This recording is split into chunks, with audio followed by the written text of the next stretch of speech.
दोस्तों पटना एयरपोर्ट की ओर से निकाली गई असिस्टेंट सिक्योरिटी की पोस्ट के लिए ऑनलाइन फॉर्म कैसे भरनी है इस वीडियो में हम लोग देखेंगे। वैकेंसी जो है आ चुकी है। इसका पूरा विस्तार वीडियो मैंने पहले भी आप लोगों को दिया था। तो इसमें अगर आप आवेदन करना चाहते हैं तो देख सकते हैं पटना के लिए वैकेंसी है। टोटल 23 सीटें दी गई हैं और इसमें 12वीं पास जो है वो आवेदन कर सकता है। ठीक है। और उम्र जो है 1/6/2025 को मोर 27 ईयर्स दिखाया गया है। ठीक है। 27 ईयर से ज्यादा नहीं होना चाहिए, लेकिन जो SC ST है उनको 27 साल से जो है ऊपर भी छूट मिल रही है। तो जो आरक्षण के अनुसार है, जैसे कि SC ST को 5 साल, OBC को 3 साल, वो प्लस इसमें कर लीजिएगा तो उतना दिया जा रहा है। तो 9/6 से शुरू हो चुका है, आप आवेदन देख सकते हैं 9/6/2025 से, और 30/6/2025 तक जो है ऑनलाइन आवेदन कर सकते हैं। अब चलिए मैं आपको ले चलता हूँ कैसे आवेदन। देखिए यहाँ पे दिखा रहा है एडवर्टाइजमेंट नंबर 2/2025 असिस्टेंट सिक्योरिटी। बस इसके सामने देखिए अप्लाई का लिंक है, इसको आपको क्लिक कर लेना है। अब देखिए यहाँ पे पूछेगा please log in to apply for this position. तो आपको नया रजिस्ट्रेशन करना पड़ेगा। तो नया रजिस्ट्रेशन कर देखिए न्यू यूजर है, क्लिक हियर टू रजिस्टर पे आपको क्लिक करके अपना रजिस्ट्रेशन करना है, लॉगिन नहीं करना है। ठीक है, पहले रजिस्ट्रेशन करना होगा। तो रजिस्ट्रेशन पे क्लिक करते ही देखिए रजिस्ट्रेशन वाला पेज जो है ओपन हो गया। होने के बाद यहाँ पे सबसे पहले आपको अपना आधार कार्ड नंबर डालना है और यहाँ पे आधार कार्ड को जो है अपलोड करना पड़ेगा। ठीक है, अपलोड कर दीजिएगा दोनों साइड का, एक तो आपका फोटो जिधर रहता है उधर और जिधर आपका एड्रेस वगैरह छपा होता है दोनों। तो दोनों साइड का PDF बना के एक ही पेज में आपको जैसे फोटो कॉपी करवाते हैं सिम वगैरह लेने के लिए, वैसे आपको करके अपलोड यहाँ पे कर देना है। यहाँ पे कैंडिडेट का नाम लिख देना है, फिर ईमेल ID है और यहाँ पे एक पासवर्ड आपको क्रिएट कर लेना है। ठीक है, पासवर्ड बना लेना है, मिक्स पासवर्ड, समझ गया होंगे। इसी प्रकार से यहाँ पे डालना है पासवर्ड। मेल फीमेल सेलेक्ट कर लेना है, जो भी आपका मेल है या फीमेल है वो कर लेंगे। फिर यहाँ पे आ जाएगा मोबाइल नंबर और यहाँ पे पूछेगा क्या do you have pan card, तो आप यस नो कर सकते हैं। ठीक है, यस करेंगे तो आपको पैन कार्ड नंबर यहाँ पे बताना होगा, पैन कार्ड नंबर डाल देंगे और यहाँ पे पैन कार्ड को भी अपलोड कर देंगे। फिर आ जाएगा डू यू हैव पासपोर्ट। तो यहाँ पे अगर आपके पास है तो यस करिए, नहीं है तो नो रहने दीजिए। मैं यहाँ पे नो रहने देता हूँ। ठीक है, हो गया। अब यहाँ पे देख सकते हैं ये जो कैप्चा कोड है आपको यहाँ पे डालना है और सबमिट बटन कर देना है। ठीक है, सबमिट बटन पे क्लिक करेंगे तो आपका जो है रजिस्ट्रेशन कंप्लीट के लिए आगे बढ़ेगा। जो डॉक्यूमेंट आप अपलोड करेंगे जैसे आधार कार्ड हो गया, पैन कार्ड हो गया, वो आपका JPG या PDF फॉर्मेट में आप यहाँ पे अपलोड करिएगा। ठीक है, अब मैं इतना कर लेता हूँ, उसके बाद आगे बढ़ते हैं। दोस्तों यहाँ सबमिट करते ही जो है आपको एक यहाँ पे मैसेज देखने को मिल जाएगा, देख सकते हैं please check your spam and junk folder if you don't receive verification email in your inbox. तो दोस्तों आपको एक वेरिफिकेशन जो है ईमेल भेजा जाता है आपके ईमेल ID पे। ठीक है, ईमेल ID पे आप चेक कर लीजिएगा कि आपका जो है वेरिफिकेशन ईमेल आया कि नहीं। अगर आ गया होगा तो उस पर क्लिक करके पहले अपने अकाउंट को वेरीफाई कर लीजिएगा। जैसा ही क्लिक करिएगा वो वेरीफाई हो जाएगा ऑटोमेटिक।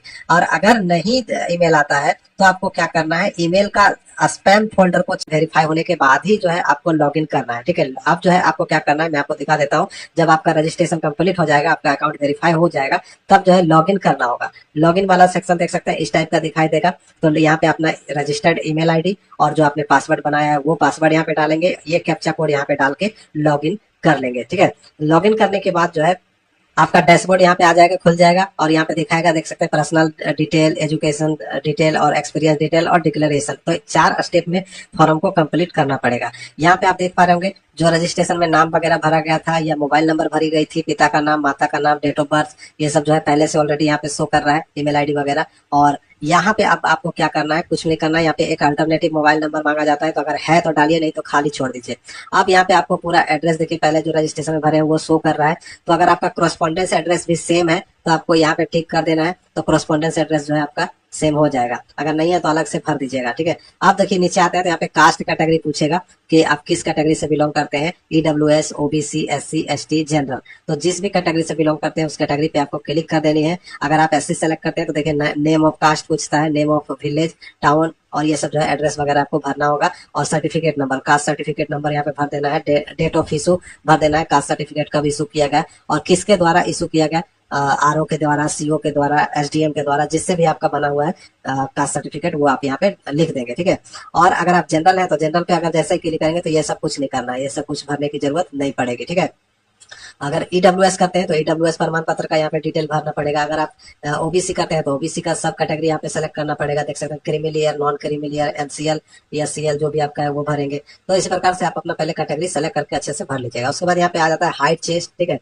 सॉरी हाइट और वेट, ऊंचाई, आपकी लंबाई कितनी है, और आपका वजन कितना है वो रजिस्ट्रेशन वाला ऑटोमेटिक यहाँ पे शो करता रहेगा। आधार कार्ड नंबर भी शो करता रहेगा। अगर आपके पास पैन कार्ड नंबर है तो पैन कार्ड नंबर डाल दीजिए, पासपोर्ट नंबर है तो पासपोर्ट नंबर डाल दीजिए, नहीं है तो खाली छोड़ दीजिए, ठीक है, मैंडेटरी नहीं है।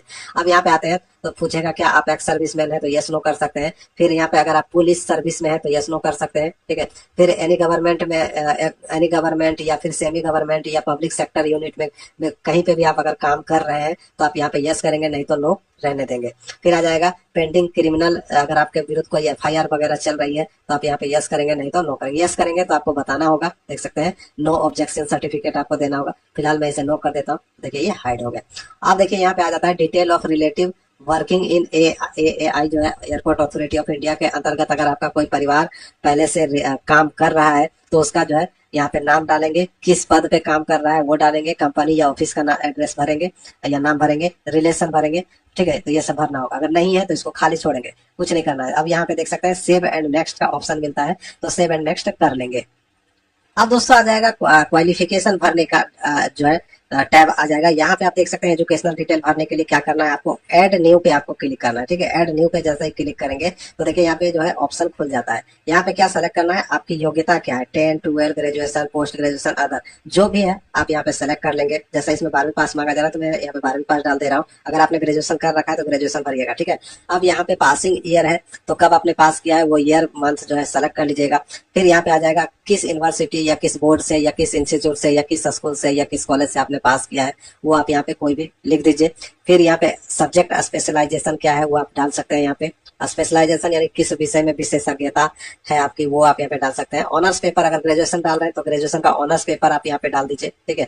फिर ड्यूरेशन कितने साल का था, तो अगर ग्रेजुएशन 4 साल वाला था 4 साल करिए, अगर 3 साल वाला है तो 3 साल करिए, अगर इंटरमीडिएट अगर भर रहे हैं आप तो इंटरमीडिएट 2 साल हो जाएगा, ठीक है। तो इसी प्रकार से आप अच्छे से इसको भर लीजिएगा, परसेंटेज हो जाएगा। फिर डॉक्यूमेंट के रूप में आपको यहाँ पे जो है अपना मार्कशीट यहाँ पे अपलोड कर देना है, ठीक है। मार्कशीट यहाँ पे अपलोड कर देना है। ये हो गया, एक एक करके आपको जितना भी चाहे आप यहाँ पे क्वालिफिकेशन ऐड कर सकते हैं। उसके बाद हो गया दूसरा हो जाएगा प्रोफेशनल क्वालिफिकेशन। अगर आपके पास कुछ है प्रोफेशनल क्वालिफिकेशन तो डालिए, नहीं तो इसको कुछ नहीं करना है, ऐड न्यू पे क्लिक नहीं करना है, ठीक है। अगर क्लिक करेंगे तो आपको भरना पड़ेगा।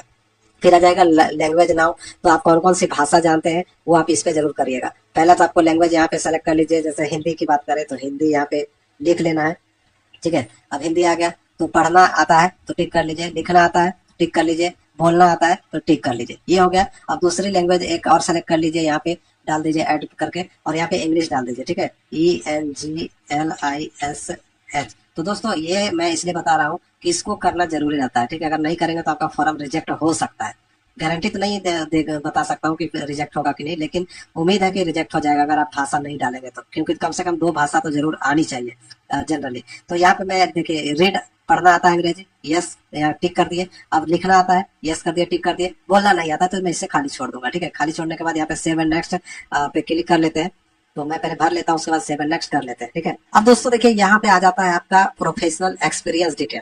तो यहाँ पे आपके पास कोई एक्सपीरियंस नहीं है तो आपको देखिए यहाँ पे बताया गया note fresher candidate enter fresher in the name field and click and save and next. तो यहाँ पे ये कहा गया कि अगर आपके पास कोई एक्सपीरियंस नहीं है, आप फ्रेशर है तो आपको जो है यहाँ पे जो पूछा गया है ऑर्गेनाइजेशन या डिजिग्नेशन, तो यहाँ पे ये सब में जो आपको फ्रेशर भर के जो है सेव एंड नेक्स्ट कर लेना है, आगे बढ़ जाना है, ठीक है। देख सकते हैं आगे बढ़ गए, फ्रेशर वाले को सिर्फ फ्रेशर लिख देना है और आगे बढ़ जाना है जैसे सेव एंड नेक्स्ट करके। अब सेव एंड नेक्स्ट करने के बाद जो आ जाता है प्रोफाइल पिक्चर, तो यहाँ पे आप अपना जो है पासपोर्ट साइज फोटो जो है अपलोड करेंगे। 20 KB तक का फोटो जो है आप यहाँ पे अपलोड कर सकते हैं। और उसके बाद यहाँ पे सिग्नेचर है, ये भी आपका 20 KB तक ही अपलोड होगा, तो सिग्नेचर अपलोड कर दीजिएगा।